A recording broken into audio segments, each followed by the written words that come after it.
প্রিয় ও স্নেহের 2026 সালের নতুন বছরের ষষ্ঠ শ্রেণীর ছাত্রছাত্রী বন্ধুরা, আশা করি তোমরা সবাই ভালো আছো। আজ আমরা যে বিষয়টি নিয়ে আলোচনা করব ষষ্ঠ শ্রেণীর ফার্স্ট সামেটিভ অর্থাৎ প্রথম পর্যায়ক্রমিক মূল্যায়নের ইতিহাসের প্রশ্নপত্র নিয়ে। দেখো সরাসরি স্ক্রিন দেওয়া ষষ্ঠ শ্রেণীর ফার্স্ট সামেটিভ অর্থাৎ ফাইনাল পরীক্ষার 2026 সালের ইতিহাসের কোশ্চেনটা দেখতে পাচ্ছ। ফুল মার্কস সময় থাকবে 30 আর সময় তোমায় থাকবে 1 ঘন্টা। দেখো একে দাগে রয়েছে সঠিক উত্তর নির্বাচন করে লেখো যে কোনো 6টি প্রশ্নের মান 1 করে 1 × 6 = 6। আদিম মানুষের জীবনের প্রথম জরুরি আবিষ্কার চাকা, আগুন, ধাতু, মাটির পাত্র, আগুন। আদিম মানুষ প্রথম হাতিয়ার ছিল গাছের ডাল, পাথরের অস্ত্র, লোহার অস্ত্র, তামার অস্ত্র, গাছের ডাল। লেজভিড উন্নত শ্রেণীর নরবারণ হলো এপ, মানুষ, chimpanzee, gorilla, app. Homo habilis কথার অর্থ এপ থেকে মানুষ, দক্ষ মানুষ, দণ্ডায়মান মানুষ, বুদ্ধিমান মানুষ, দক্ষ মানুষ। ভারতের প্রাচীনতম সভ্যতা হলো হরপ্পা সভ্যতা, মেহেরগড় সভ্যতা, সুমেরীয় সভ্যতা, মিশরীয় সভ্যতা। মেহেরগড় সভ্যতা। হরপ্পা সভ্যতা আবিষ্কৃত হয় 1921, 1922, 1929, 1974 খ্রিস্টাব্দে, 1921 খ্রিস্টাব্দে। হরপ্পা সভ্যতার বাড়িগুলি কী দিয়ে তৈরি হতো? কাদামাটি, কাঠ দিয়ে, পোড়া ইট দিয়ে, পাথর দিয়ে, পোড়া ইট দিয়ে। হরপ্পা সভ্যতায় স্নানাগার পাওয়া গেছে লোথালে, হরপ্পায়, মহেঞ্জোদারোয়, কালীবঙ্গানে। মহেঞ্জোদারোয়। 2 দাগে রয়েছে অতি সংক্ষিপ্ত উত্তরভিত্তিক প্রশ্ন, যে কোনো 4টি প্রশ্নের মান 1 করে 1 × 4 = 4। হোমো স্যাপিয়েন্স কথার অর্থ কী? বুদ্ধিমান মানুষ। আদিম মানুষ কোন পর্যায়ে কৃষিকাজ শেখে? নতুন পাথরের যুগে প্রথম পর্যায়ে আদিম মানুষ প্রথম কৃষিকাজ শেখে। লুসি কি? লুসি হলো আফ্রিকা মহাদেশের ইথিওপিয়ার হাদান নামক স্থানে প্রাপ্ত একটি মেয়ের কঙ্কাল। হরপ্পা সভ্যতা ছিল ড্যাশ যুগের সভ্যতা, তামা ও ব্রোঞ্জ। হরপ্পা সভ্যতা কে আবিষ্কার করে? প্রত্নতাত্ত্বিক দয়ারাম সাহানি। লোথাল কথার অর্থ কী? মৃতের স্থান। মেহেরগড় সভ্যতা কে কবে আবিষ্কার করে? 1774 খ্রিস্টাব্দে, যা ফ্রাঁসোয়া জারিজ সাহায্য করেছিলেন রিচার্ড মেডো। 2 দাগে রয়েছে সংক্ষিপ্ত উত্তরভিত্তিক প্রশ্ন, যে কোনো 4টি প্রশ্নের মান 2 করে 2 × 4 = 8। দাবানল কাকে বলে? বনে লাগা আগুনকে দাবানল বলে। বনে গাছের ডালে ডালে ঘষা লেগে আগুন জ্বলে উঠে দাবানল সৃষ্টি করে। আদিম মানুষ আগুন জ্বালাতে শেখার আগে দাবানলের আগুনকে সংগ্রহ করে কাজ চালাতো। আদিম মানুষ কেন জোট বেঁধেছিল? এর ফলে তাদের কী লাভ হয়েছিল? আদিম মানুষ হিংস্র জীবজন্তুর হাত থেকে নিজেকে রক্ষা করতে এবং তার খাদ্যের সংস্থান করার জন্য জোট বেঁধেছিল। জোট বেঁধে বাস করার ফলাফল: 1. জোট বাঁধার ফলে আদিম মানুষ অনেকটাই নিরাপদ ছিল। 2. একসঙ্গে শিকার করার সাহস অর্জন করে।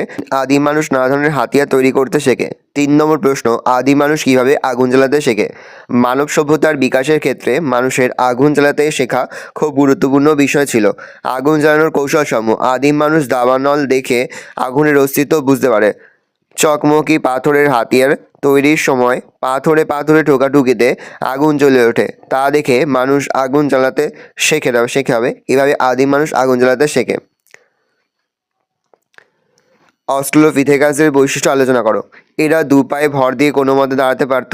এদের চোয়াল ছিল খুব শক্ত ও সুগঠিত, তাই এরা শক্ত বাদাম ও শুকনো ফল চিবিয়ে খেতে পারত। 3. এরা গাছের ডাল দিয়ে ধাক্কা মারত, পাথর ছোড়ার চেষ্টা করত। নেক্সট, সিন্ধু সভ্যতাকে কেন হরপ্পা সভ্যতা বলা হয়? 1921 ও 1922 খ্রিস্টাব্দে হরপ্পা ও মহেঞ্জোদারোতে প্রাচীন সভ্যতার 2টি কেন্দ্র আবিষ্কৃত হয়। সিন্ধু নদীর উপত্যকায় এই 2টি কেন্দ্র অবস্থিত বলে এই সভ্যতাকে সিন্ধু সভ্যতা বলা হয়। কিন্তু পরে সিন্ধু নদীর উপত্যকার বাইরে এই সভ্যতার অনেক কেন্দ্র খুঁজে পাওয়া গেছে, আর এগুলোর মধ্যে হরপ্পা ছিল সবচেয়ে বড় গুরুত্বপূর্ণ প্রাচীন কেন্দ্র, তাই সিন্ধু সভ্যতাকে হরপ্পা সভ্যতা বলা হয়। নেক্সট কোশ্চেন, তামা পাথরের যুগ বলতে কী বোঝো? নতুন পাথরের যুগে ভারতীয় উপমহাদেশে পাথরের পাশাপাশি ধাতুর ব্যবহার শুরু হয়েছিল। তখন ধাতু বলতে তামা ও কাঁসার ব্যবহার ছিল। এই সময় তামা ও পাথর দুটোরই ব্যবহার হতো বলে এই সময়কে তামা পাথরের যুগ বলা হয়। 4 দাগে রয়েছে বিশ্লেষণাত্মক উত্তরভিত্তিক প্রশ্ন, যে কোনো 2টি প্রশ্নের মান 3 করে 3 × 2 = 6। আগুন জ্বালাতে শেখার পর আদিম মানুষের কী কী সুবিধা হয়েছিল? আগুন জ্বালাতে শেখার পর আদিম মানুষের জীবনযাত্রায় ঘটে নানা পরিবর্তন। এর ফলে মানুষ শীতের প্রকোপ থেকে বাঁচতে শিখলো, হিংস্র জীবজন্তুর হাত থেকে নিজেকে সুরক্ষিত করতে শিখলো। এর ফলে মানুষের খাদ্যাভ্যাসের পরিবর্তন ঘটে। আগুনে পোড়া নরম খাবার খাওয়ার ফলে মানুষের চোয়াল ও দাঁত ছোট হয়, তার শারীরিক পরিবর্তন ঘটে। নেক্সট, আদিম মানুষ যাযাবর ছিল কেন? আদিম মানুষ নানা কারণে যাযাবর জীবনযাপন করত। যেমন আদিম মানুষ নিজের খাবার নিজে উৎপাদন করতে পারতো না। আদিম মানুষ শিকার করেও বনের ফলমূল সংগ্রহ করে তাদের খাদ্যের চাহিদা মেটাতো। আর বনের ফলমূল বা শিকার কোনো একটি নির্দিষ্ট এলাকার মধ্যে পাওয়া যেত না, তাদের বিভিন্ন স্থানে ঘুরে ঘুরে খাদ্য সংগ্রহ করতে হতো। এই সব কারণে আদিম মানুষ যাযাবর ছিল। 3. মহেঞ্জোদারো স্নানাগার সম্পর্কে কী জানা যায়? মহেঞ্জোদারোতে একটি সুগঠিত পাকা ইটের তৈরি স্নানাগার অর্থাৎ স্নান করার জায়গা আবিষ্কৃত হয়েছে।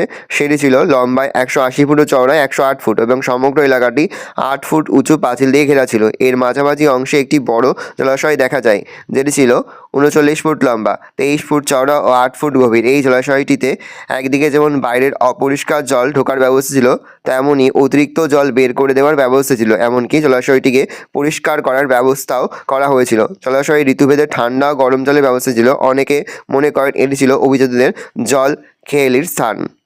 নেক্সট কোশ্চেন, এটা হরপ্পা হবে। হরপ্পা সভ্যতাকে প্রাগৈতিহাসিক যুগের সভ্যতা বলা হয় কেন? উত্তর লিখবে, প্রায় ঐতিহাসিক যুগ বলতে সেই সময়কে বোঝানো হয় বা বোঝায় যে সময়ে মানুষ লিখতে শিখেছে বা লিপির ব্যবহার শিখেছে। হরপ্পা সভ্যতাকে প্রায় ঐতিহাসিক যুগের সভ্যতা বলা হয় কারণ হরপ্পা সভ্যতায় মানুষ লিখতে জানত। তবে হরপ্পা সভ্যতার লিপি আজও পড়া সম্ভব হয়নি। তবে এই লিপিগুলির সঙ্গে ব্রাহ্মী ও খরষ্টি লিপির মিল আছে। ডান থেকে বামে এগুলি লেখা হতো। হরপ্পা সভ্যতার শিলমোহর সম্পর্কে আলোচনা করো। হরপ্পা সভ্যতার বিভিন্ন প্রত্নক্ষেত্র থেকে অনেক শিলমোহর পাওয়া গেছে। শিলমোহরগুলি নরম পাথর ও কাদামাটি দিয়ে বানিয়ে আগুনে পুড়িয়ে তৈরি করা হতো। এগুলিতে লিপি ও প্রতীক চিহ্ন খোদাই করা হতো।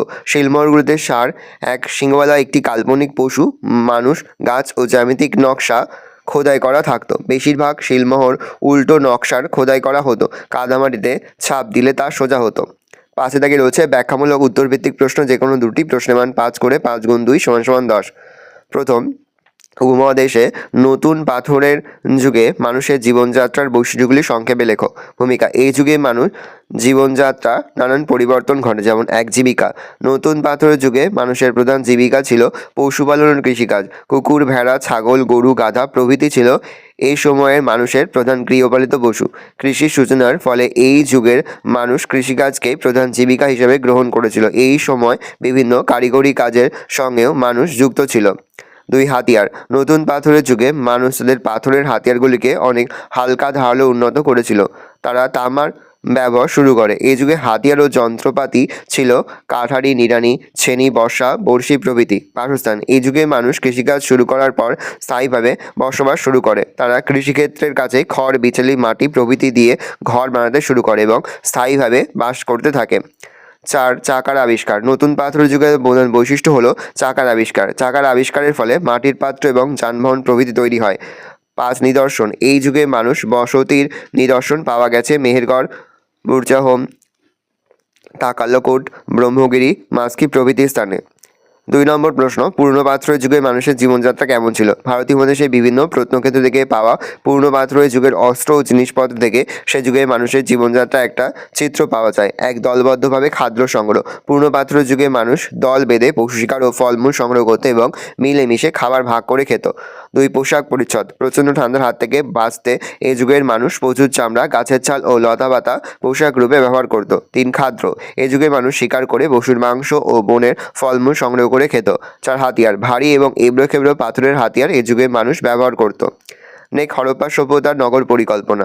হরপ্পা সভ্যতার নগর পরিকল্পনা ছিল উন্নত ও সুপরিকল্পিত। এই পরিকল্পনা যে কোনো আধুনিক সভ্যতাকে হার মানায়। হরপ্পা সভ্যতার নগর পরিকল্পনা। 1. নগর বিন্যাস, হরপ্পা সভ্যতার নগর অঞ্চল দুটি ভাগে বিভক্ত ছিল। 1. উত্তর পশ্চিমে দুর্গ অঞ্চল এবং পূর্বে নিচু অঞ্চল। এই সভ্যতায় দুর্গ অঞ্চল প্রাচীর দিয়ে ঘেরা থাকত। দুর্গ অঞ্চলে নগরের শাসক বা অভিজাতরা থাকতেন।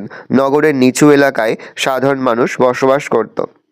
Next point 2. ঘর বাড়ি, হরপ্পা সভ্যতায় পোড়া ইটের 1 তলা, 2 তলা, 3 তলা বাড়ি পাওয়া গেছে। প্রতিটি বাড়িতে কুয়ো, রান্নাঘর, জল নিকাশি নালা এবং শৌচাগার ছিল। বাড়িগুলিতে বাইরের দিকে কোনো জানলা ছিল না। 3. পয় প্রণালী, হরপ্পা সভ্যতার উন্নত পয় প্রণালী ছিল।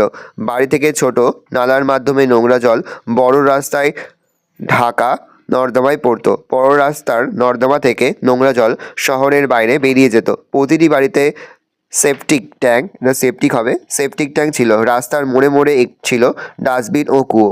4. রাস্তাঘাট, হরপ্পা সভ্যতার রাস্তাঘাটগুলি ছিল সোজা ও প্রশস্ত। রাস্তাগুলি 9 ফুট থেকে 34 ফুট পর্যন্ত প্রশস্ত ছিল। রাস্তাগুলিকে আলোকিত করার ব্যবস্থা ছিল। রাস্তাগুলি পোড়া ইট দিয়ে তৈরি হতো। 5. গ্রিড পদ্ধতি, হরপ্পা সভ্যতার প্রতিটি নগর গ্রিড পদ্ধতিতে গড়ে ওঠে। উত্তর, দক্ষিণ, পূর্ব, পশ্চিম বিস্তৃত কক্ষগুলি পরস্পরকে সমকোণে খণ্ডিত করে এক একটি ব্লক সৃষ্টি করেছে। এর মাঝে বাড়িঘর নির্মিত হয়। নেক্সট কোশ্চেন, হরপ্পা সভ্যতায় প্রয়প্রণীয় নিকাশি ব্যবস্থা কেমন ছিল তা নিজের ভাষায় আলোচনা করো। হরপ্পা সভ্যতায় ছিল উন্নত সুপরিকল্পিত নগর পরিকল্পনা, উন্নত পয়ঃপ্রণালী ও জল নিকাশি ব্যবস্থা তারই প্রমাণ। পয়ঃপ্রণালী, হরপ্পা সভ্যতার প্রতিটি বাড়িতে কুয়ো, শৌচাগার, স্নানাগার এবং সেপটিক ও নর্দমা ছিল। বৃষ্টির জল ছাদ থেকে পোড়া মাটির নল দিয়ে বাড়ির নর্দমায় পড়তো। প্রতিটি বাড়ি থেকে ছোট ছোট নর্দমার মাধ্যমে নোংরা জল রাস্তার বড় নর্দমাতে গিয়ে পড়তো। নর্দমাগুলিতে পাকা এবং ঢাকা দেওয়া ম্যানহোল ছিল। নর্দমাগুলি নিয়মিত পরিষ্কার করা হতো। রাস্তার মোড়ে মোড়ে ডাস্টবিন রাখা থাকতো। নেক্সট পয়েন্ট, নিকাশি ব্যবস্থা। রাস্তার পাশে বড় নর্দমা ছিল। উপরোক্ত ব্যবস্থাগুলি আধুনিক নগর পরিকল্পনাকেও স্নান করে দেয়। ভালো করে দেখে নাও, এই রয়েছে টোটাল তোমাদের ফার্স্ট সামেটিভ অর্থাৎ প্রথম পর্যায়ক্রমিক মূল্যায়নের ক্লাস 6-এর ইতিহাসের প্রশ্নপত্র। ভালো করে প্রশ্নপত্রটা দেখে নাও। এই প্রশ্নপত্রের একটি পিডিএফ ফাইল কিন্তু আমাদের ফেসবুক পেজ রয়েছে এডুকেশন ফ্যামিলি, সেখানে কিন্তু আমরা আপলোড করি। তোমরা কিন্তু অবশ্যই ডেসক্রিপশনে কিন্তু লিঙ্ক পেয়ে যাবে, অবশ্যই কিন্তু আমাদের ফেসবুক পেজটা ফলো করে রাখবে। আশা করি ভিডিওটা ভালো লেগেছে। ভিডিওটা ভালো লাগলে ভিডিওকে লাইক করতে ভুলবেন না। আমার নতুন হওয়া তাহলে যে সাবস্ক্রাইব বাটন প্রেস করে পাশে বেল আইকন প্রেস করে যখন নতুন করে ভিডিও আপলোড করি সবার ফার্স্ট নোটিফিকেশন তোমরা পেয়ে যাও। আর এই ভিডিওটি তোমার বন্ধু বান্ধবী আত্মীয় সবার মধ্যে কিন্তু অনেক শেয়ার করে দিল। বছর ক্লাস 6-এ পড়ছে, কোনো প্রশ্নের উত্তর লিখতে বা বুঝতে কোনো কম অসুবিধা হয় তাহলে কিন্তু নির্দ্বিধায় কমেন্ট করে জানতে একদমই ভুলবে না। আমরা কিন্তু ইতিমধ্যে ক্লাস 6-এর প্রতিটি বিষয়ের অধ্যায়ভিত্তিক সাজেশন এবং নমুনা প্রশ্নপত্র কিন্তু আপলোড করে দিয়েছি। তোমরা যদি এখনও পর্যন্ত সেই ভিডিওগুলো না দেখে থাকো ভিডিওগুলো কিন্তু তাড়াতাড়ি দেখে নাও।